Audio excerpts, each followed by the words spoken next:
ഒഴിക്കടോ sir.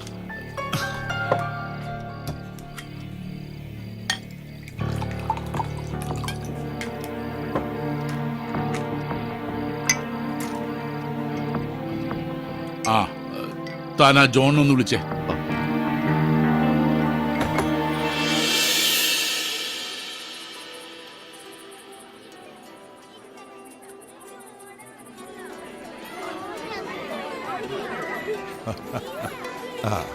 David ക്ലബിൽ പോയിരിക്കുക. കൂട്ടുകാരുടെ എല്ലാം വക ബാച്ചിലേഴ്സ് പാർട്ടി ഉടനെ എത്തും. അങ്കിൾ, അങ്കിളിനൊരു ഫോൺ ഉണ്ട്. ക്ഷമിക്കണം, ഒരു നിമിഷം. ശരി ശരി. ഹലോ. ഹലോ. ഹാ ഈപ്പച്ച പറ. ജോണേ,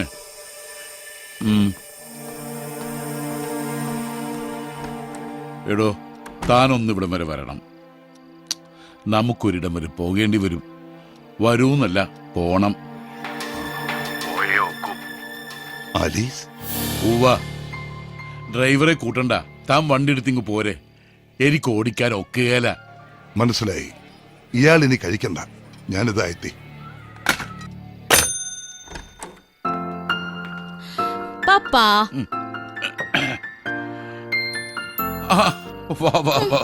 my little sweetheart. Not fair പപ്പാ.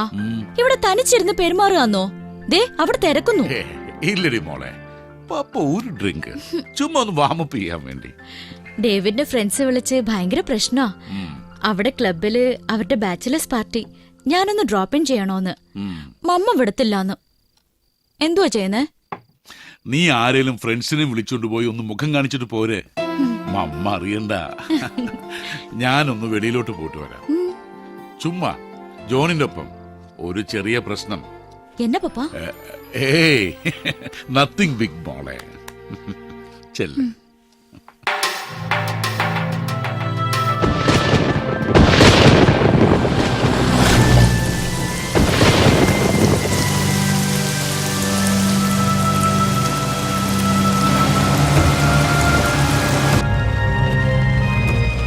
ഭാര്യയും പിള്ളേരും ഉള്ള കാര്യം ഒളിച്ചു വെച്ചൊന്നല്ല ഞാൻ ആലീസായിട്ട് അടുക്കുന്നത്. എല്ലാം അവൾക്കറിയായിരുന്നു. ചതിക്കാനായിരുന്നേലേ അവൾ കൺസീവ് ചെയ്തെന്ന് അറിഞ്ഞപ്പോ കൊണ്ടുപോയി അബോർട്ട് ചെയ്യിക്കാനോ ഒന്നിനും ഞാൻ നിന്നിട്ടില്ല. നല്ല രീതിയിൽ തന്നെ ഞാൻ പോറ്റുകയായിരുന്നല്ലോ. ജസ്റ്റിഫൈ ചെയ്യല്ല, നെറുകേട് തന്നെയാ. ഇപ്പൊ എന്നതാ പ്രശ്നമായേ? ഐ മീൻ, അവക്കിപ്പോ എന്നാ വേണ്ടേ? അവൾക്ക് നാളത്തെ കല്യാണം കൂടണമെന്ന്. നാളത്തെ കല്യാണം. പ്രൈമറി ക്ലാസ് തൊട്ട് ഒരുമിച്ച് വളർന്നവരാ നമ്മള്. നാളെ എന്റെ മോളുടെ കഴുത്തില് തന്റെ മോൻ മിന്നുകിട്ടുന്ന ദിവസം. ഇതിലും സന്തോഷമുള്ളൊന്നും എന്റെ ജീവിതത്തിലുണ്ടാകില്ല. അതവൾക്ക് നശിപ്പിക്കണം. കരക്കാരുടെ മുമ്പിൽ ഞാൻ നാറുന്നത് കാണണം അവൾക്ക്.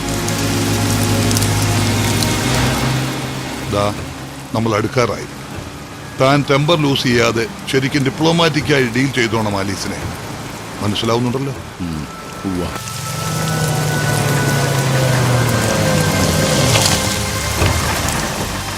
ഇതാരാ? തന്റെ അളിയൻ പോള.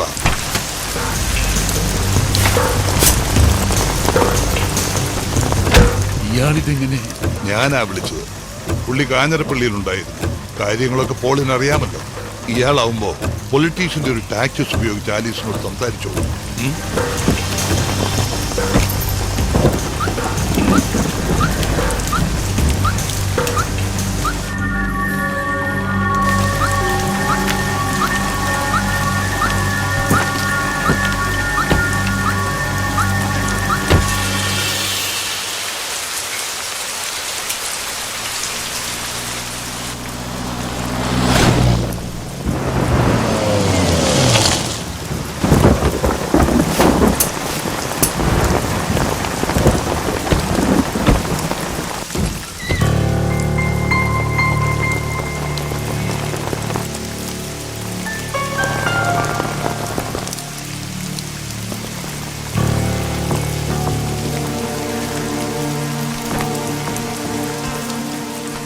നീ ചെല്ല്, എന്നിട്ട് മയത്തി സംസാരിക്കുക.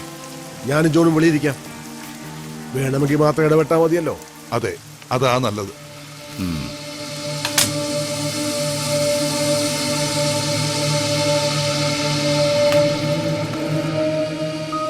പപ്പാ, എന്തോ വേണം? ആനി പോയി കിടന്നുറങ്ങാൻ നോക്ക്. ചെല്ല്. നീ എന്നാ തീരുമാനിച്ചു? എന്നതാ ഇപ്പൊ തീരുമാനിക്കേണ്ടത്? യാത്രയുടെ കാര്യം. ഞാൻ നേരത്തെ പറഞ്ഞല്ലോ, കൊച്ചിനെയും കുട്ടി നാട് വിടാന്ന് എന്നെ കിട്ടിയല്ല. നാട് വിടാനോ? നീ എന്നതാ ഇങ്ങനെ? നോക്ക്, ചിക്മംഗ്ലൂര് ഇതിനേക്കാൾ വലിയ ബംഗ്ലാവും എസ്റ്റേറ്റുമാണ്. അത് നിന്റെ പേർക്ക് രജിസ്റ്റർ ചെയ്ത് തരാം. ആ, നാളത്തെ ചടങ്ങ് കഴിഞ്ഞാൽ ഞാൻ ഫ്രീയാ. ഇനിയിപ്പോ തനിച്ചു പോവാൻ മടിയാണേലേ ഞാനും കൂടെ വരാം. കൂടെ വരണ്ട, അത് നാണക്കേടല്ലേ ഈ പച്ചം ലാണ്ടർക്ക്. വെപ്പാട്ടിയും അതിലുണ്ടായി കൊച്ചിനെയും കൂടി നാട് കടത്താനുള്ള പ്ലാനും കൊണ്ട് വന്നേക്കുവാ. വെപ്പാട്ടിയോ? നീ തറ ഭാഷ പറയരുത് കേട്ടോ. അതല്ലോ നാട്ടുകാർ വിളിക്കുന്ന പേര്. നാട്ടുകാർ വിളിക്കട്ടെ. ഞാൻ പക്ഷെ അങ്ങനെയാണോ നിന്നെ കണ്ടിട്ടുള്ളത്? അങ്ങനെയാണോ ഞാൻ നിന്നെ ഇതുവരെ നോക്കിയിട്ടുള്ളത്? ഒളിവും മറയില്ലാതെ പറ്റില്ല, അത് നേരാ. എന്നിട്ട് തന്നെ ഇതിപ്പോ കോട്ടയം ടൗണിൽ വരെ എത്തി തുടങ്ങി. എത്തട്ടെ, അറിയട്ടെ എല്ലാവരും. എനിക്കതാ വേണ്ടത്. എന്റെ കൊച്ചിന് 4 ആളിന്റെ വെട്ടത്തിൽ നിന്ന് നിങ്ങൾ അപ്പാന്ന് വിളിക്കാൻ കഴിയണം. അതിനാ ഞാൻ ആ കല്യാണം കൂടാൻ വരുന്നേ. അതിനു പകരം കർണാടകത്തിലോ ഗോകർണത്തോ തോട്ടം എഴുതി തരാന്ന് പറഞ്ഞ ആലീസിന് അത് വേണ്ട. അപ്പൊ നിനക്ക് നാളെ വലിയ പള്ളി നടക്കുന്ന എന്റെ സാറാമോളുടെ മിന്നുകെട്ടിന് വരണം, എന്നിട്ട് അവിടെ വെച്ചിട്ട് എന്നെ നാറ്റിക്കണം, അല്ലടി? നാറുകയാണെ നമ്മൾ രണ്ടും കൂടല്ലേ? നിനക്ക് നാറുവാൻ എന്നതാടി ഉള്ളത്? 4 പേര് കേട്ടാൽ അറിയാവുന്ന എന്നെ അഡ്രസ്സാടി നിനക്ക് നഷ്ടം പറ്റാനുള്ളത്. ആ ഇല്ലാത്ത അഡ്രസ്സാണ് ഇനി എനിക്കും എന്റെ കുഞ്ഞിനും വേണ്ടത്. ജയൻ, അളിയനെയും കൂട്ടുകാരനെ കൂട്ടി പോവാൻ നോക്കിയേ. ഈ അറിവാണിച്ചോട് ഇനിയിപ്പോ ഞാനും താനും കൂടെ എന്തോ പറഞ്ഞ് മനസ്സിലാക്കാനാ? ഞാനൊന്ന്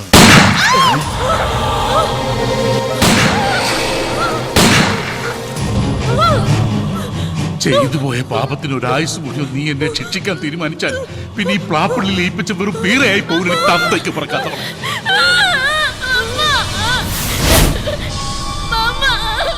തീർത്തേക്കാം പാപത്തിന്റെ സന്തതി. അതോടെ തീർന്നല്ലോ. എന്നിട്ട് എനിക്ക് പിടിച്ചോടെ ഞാൻ പറയുന്ന കേക്ക്. മാറിച്ചോടെ, പിടിച്ചോടെ.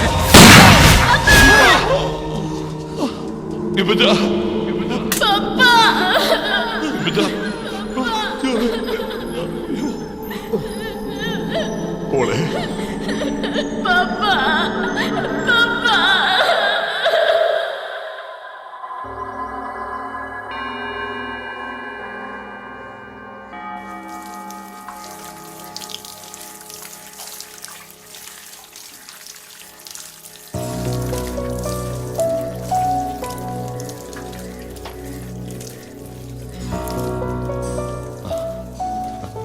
ഒരു പ്രോപ്പർ അഡ്വക്കേറ്റിനെ, അതായത് എഫിഷ്യൻ്റായ ഒരാളെ വെച്ച് കേസ് വാദിച്ചില്ല ചേട്ടൻ എന്നാ കേട്ടത്. ഈ ജീവപര്യന്ത ശിക്ഷ സത്യത്തിൽ മേടിച്ചെടുക്കുകയായിരുന്നു എന്നും പറഞ്ഞു. വക്കീലൊക്കെ ഉണ്ടായിരുന്നു. രക്ഷപ്പെടണമെന്ന് എനിക്ക് തോന്നിയിട്ടില്ല എന്നുള്ളത് നേരാ. എന്തിന്? അതൊരു കയ്യബദ്ധമായിരുന്നില്ലേ? അതും ആ കുട്ടിയുടെ ജീവൻ രക്ഷിക്കാൻ. അതിനല്ല അയാളെ കയറി പിടിച്ചത്. ഈ പച്ചൻ എനിക്ക് വെറും ഒരു ഫ്രണ്ട് ആയിരുന്നില്ല സർ, കൂടെ പിറന്നവനായിരുന്നു.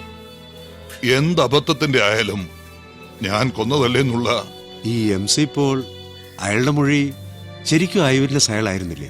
നെഞ്ചുപൊട്ടി ഈ പച്ചൻ താഴെ വീണപ്പോ പോളേന്നാ ഞാൻ വിളിച്ചത്. അവൻ വാ തുറന്നത് ഈ സംഭവ സ്ഥലത്ത് അവൻ ഉണ്ടായിരുന്നു എന്ന് പറയല്ലേ എന്ന് പറയാനായിരുന്നു. Political image. ഇലക്ഷൻ ഡിക്ലെയർ ചെയ്ത സമയമായിരുന്നു. അയാളുടെ മുന്നണിയുടെ ഊഴമാണ് വരുന്നത്. മന്ത്രിസഭയിൽ അയാൾക്ക് സ്ഥിരം റവന്യൂ ഡിപ്പാർട്ട്മെന്റ്. അതിലും വലുതല്ലോ എന്റെ നിരപരാധിത്വം തെളിയിക്കൽ. പിന്നെ ആ കുട്ടിയുള്ളത് അതിനെ വിസ്തരിച്ചു.